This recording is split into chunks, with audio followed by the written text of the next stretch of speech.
마가복음 10장. 예수께서 거기서 떠나 유대 지경과 요단강 건너편으로 가시니 무리가 다시 모여들거늘 예수께서 다시 전례대로 가르치시더니 바리새인들이 예수께 나와 그를 시험하여 묻되 사람이 아내를 버리는 것이 옳으니이까? 대답하여 이르시되 모세가 어떻게 너희에게 명하였느냐? 이르되 모세는 이혼 증서를 써주어 버리기를 허락하였나이다.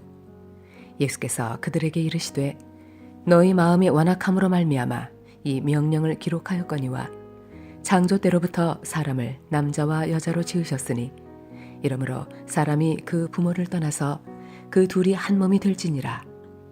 이러한즉 이제 둘이 아니요 한 몸이니 그러므로 하나님이 짝지어 주신 것을 사람이 나누지 못할지니라 하시더라. 집에서 제자들이 다시 이 일을 물으니 이르시되 누구든지 그 아내를 버리고 다른 데에 장가드는 자는 본처에게 간음을 행함이요 또 아내가 남편을 버리고 다른 데로 시집가면 간음을 행함이니라. 사람들이 예수께서 만져주심을 바라고 어린 아이들을 데리고 오매 제자들이 꾸짖거늘 예수께서 보시고 노하시어 이르시되 어린 아이들이 내게 오는 것을 용납하고 금하지 말라. 하나님의 나라가 이런 자의 것이니라. 내가 진실로 너희에게 이르노니 누구든지 하나님의 나라를 어린아이와 같이 받들지 않는 자는 결단코 그곳에 들어가지 못하리라 하시고 그 어린 아이들을 안고 그들 위에 안수하시고 축복하시니라. 예수께서 길에 나가실새 한 사람이 달려와서 꿇어 앉아 묻자오되 선한 선생님이여 내가 무엇을 하여야 영생을 얻으리이까? 예수께서 이르시되 내가 어찌하여 나를 선하다 일컫느냐? 하나님 한 분 외에는 선한 이가 없느니라. 내가 계명을 안 하니 살인하지 말라, 간음하지 말라, 도둑질하지 말라, 거짓 증언하지 말라, 속여 빼앗지 말라, 내 부모를 공경하라 하였느니라. 그가 여쭈어오되 선생님이여 이것은 내가 어려서부터 다 지켰나이다.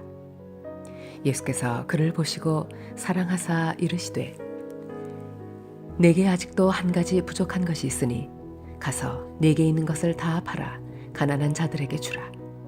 그리하면 하늘에서 보화가 네게 있으리라. 그리고 와서 나를 따르라 하시니 그 사람은 재물이 많은 고로 이 말씀으로 인하여 슬픈 기색을 띠고 근심하며 가니라. 예수께서 둘러보시고 제자들에게 이르시되 재물이 있는 자는 하나님의 나라에 들어가기가 심히 어렵도다 하시니 제자들이 그 말씀에 놀라는지라.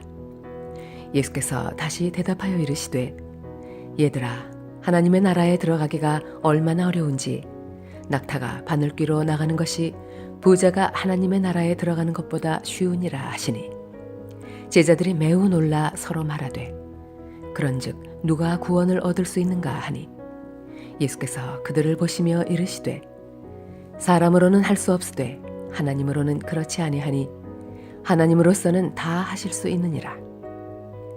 베드로가 여쭤와 이르되 보소서 우리가 모든 것을 버리고 주를 따랐나이다. 예수께서 이르시되 내가 진실로 너희에게 이르노니 나와 복음을 위하여 집이나 형제나 자매나 어머니나 아버지나 자식이나 전토를 벌인 자는 현세에 있어 집과 형제와 자매와 어머니와 자식과 전토를 100배나 받되 박해를 겸하여 받고 내세에 영생을 받지 못할 자가 없느니라. 그러나 먼저 된 자로서 나중되고 나중된 자로서 먼저 될 자가 많으니라. 예루살렘으로 올라가는 길에 예수께서 그들 앞에 서서 가시는데 그들이 놀라고 따르는 자들은 두려워하더라. 이에 다시 12 제자를 데리시고 자기가 당할 일을 말씀하여 이르시되 보라 우리가 예루살렘에 올라가노니 인자가 대제사장들과 서기관들에게 넘겨지매 그들이 죽이기로 결의하고 이방인들에게 넘겨주겠고 그들은 능욕하며 침뱉으며 채찍질하고 죽일 것이나 그는 3일 만에 살아나리라 하시니라. 세베대의 아들 야고보와 요한이 주께 나와 여쭈어오되 선생님이여 무엇이든지 우리가 구하는 바를 우리에게 하여 주시기를 원하옵나이다.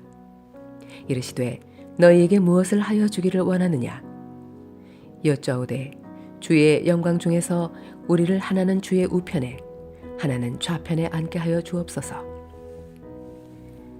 예수께서 이르시되 너희는 너희가 구하는 것을 알지 못하는도다. 내가 마시는 잔을 너희가 마실 수 있으며 내가 받는 세례를 너희가 받을 수 있느냐. 그들이 말하되 할 수 있나이다.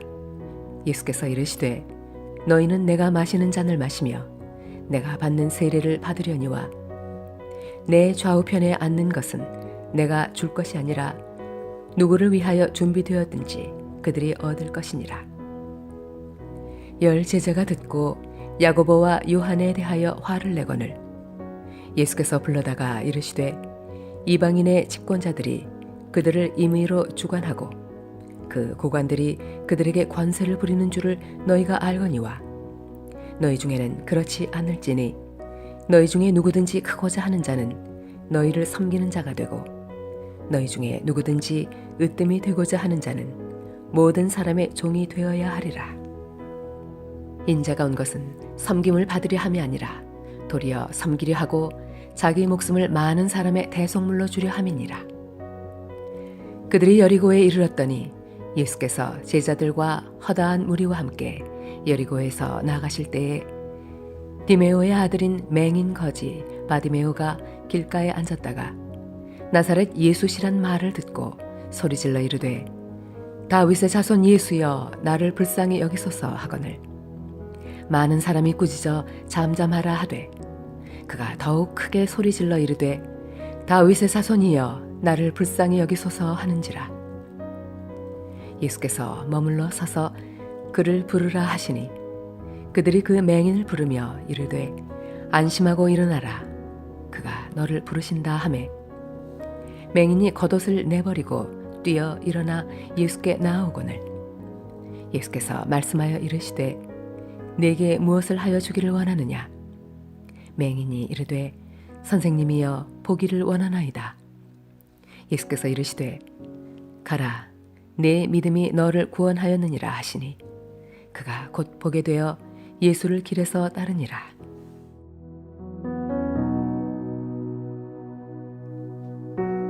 할렐루야. 오늘도 하나님께서 말씀 가운데 주시는 은혜를 힘입어 승리하는 저와 여러분 되시길 주님의 이름으로 축원합니다.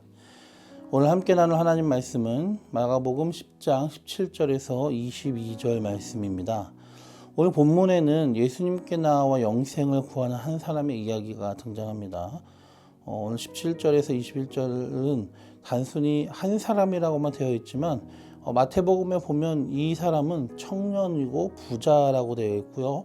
누가복음에 보면은 유대인 관원이라고 하였습니다. 물론 이 성경에 나오는 이 관원이라는 표현은 일반 말단 공무원을 표현한 단어가 아니라 종교적, 행정적 지도자 그룹을 지칭하는 용어를 사용하였습니다. 주로 사내들인 공예 회원들에게 쓰였죠.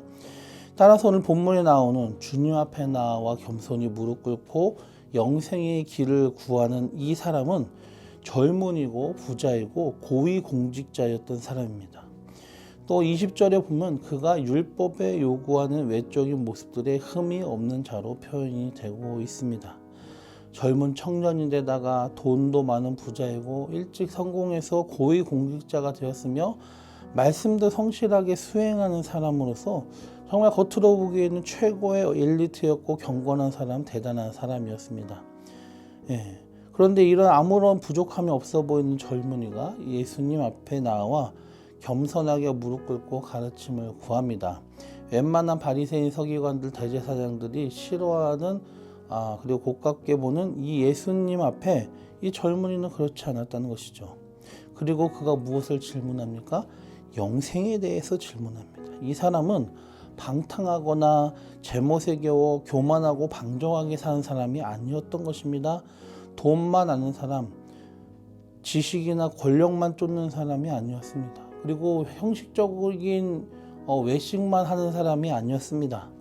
영생을 추구하는 사람이었어요. 그걸 궁금해하고 주님께 나와 부끄러움도 개의치 아니하고 부끄러워하지 않고 주님 앞에 무릎 꿇고 영생에 대해 가르침을 구했던 사람인 거죠. 세속적인 면에서 크게 성공하고 종교적인 면에서도 괜찮은 사람이었음에도 그런 삶에서 영적인 공허함을 깨닫고 그것을 그냥 두는 것이 아니라 주님 앞에 겸손하고 솔직하게 엎드릴 줄 아는 정말 괜찮은 사람이었습니다. 그가 율법의 말씀대로 살아왔다고 고백하자 예수님께서 21절에 말씀하셨습니다. 그를 보시고 사랑하셨다고 말씀하고 있습니다. 21절에 앞에 보면은 세속적으로 많은 것을 갖추었지만 그 와중에도 영적인 것에 관심을 가지고 그것을 추구하는 그의 모습을 주님께서도 좋게 보셨던 것입니다. 하나님의 말씀을 하나님을 경외하며 잘 지켰던 것도 그렇고요. 그래서 그 사랑하시고 21절 마지막에도 나를 따르라 말씀하셨습니다. 주님이 아무나 한테 가가지고 나를 따르라 하지 않으셨습니다. 주님이 부르신 자들은 다 사도가 되었다는 것을 볼 때에 이는 정말로 주님께서 그를 괜찮게 보셨다는 것을 보여주는 겁니다. 21절에서 계속 보면 주님은 어릴 때부터 말씀을 잘 지켜 행하고 또 영생을 얻으려고 애쓰는 그를 사랑하시고 그를 따라오라 부르시면서 한 가지 요구를 하셨습니다. 이렇게 말씀하셨죠. 너에게 한 가지 부족한 것이 있다. 그리고 말씀하시기를 내게 있는 것을 다 팔아 가난한 자들에게 주라. 그리하면 하늘에서 부화가 내게 있으리라. 그리고 와서 나를 따르라 하셨습니다. 이 부분을 읽고 본문에서 이 청년에게 있어서 한 가지 부족한 것이 뭐냐? 이웃을 사랑하는 마음이었나 보다. 이웃에게 베풀지 않은 것이었나 보다 라고 생각할 수도 있습니다. 그런데 사실은 그렇지 않습니다. 만일 그것이 문제의 핵심이라면은 주님께서 이렇게 얘기하셨을 것입니다. 가난한 자들에게 베풀라. 그게 끝이었겠죠. 근데 핵심은 이것입니다. 그리고 와서 나를 따르라. 나를 따르라. 그렇다고 재물의 욕심을 포기하거나 가난한 자들을 돕지 말라는 건 아니었던 거죠. 우리에게도 마찬가지죠. 이 청년이 구한 것은 영생의 길입니다. 인간은 그 연약함으로 인해서 하나님의 말씀을 100% 온전하게 지킬 수가 없습니다. 그래서 구원을 위해서 예수님이 오신 것입니다.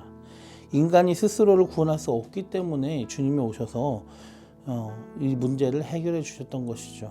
그래서 율법을 다 행하고도 그 영적 공허감을 채우지 못하고 여전히 영생을 갈구하는 이 부자 청년 관원에게 주님이 영생의 길이 무엇인지를 가르쳐 준 것입니다. 영생의 길은 남을 도우라.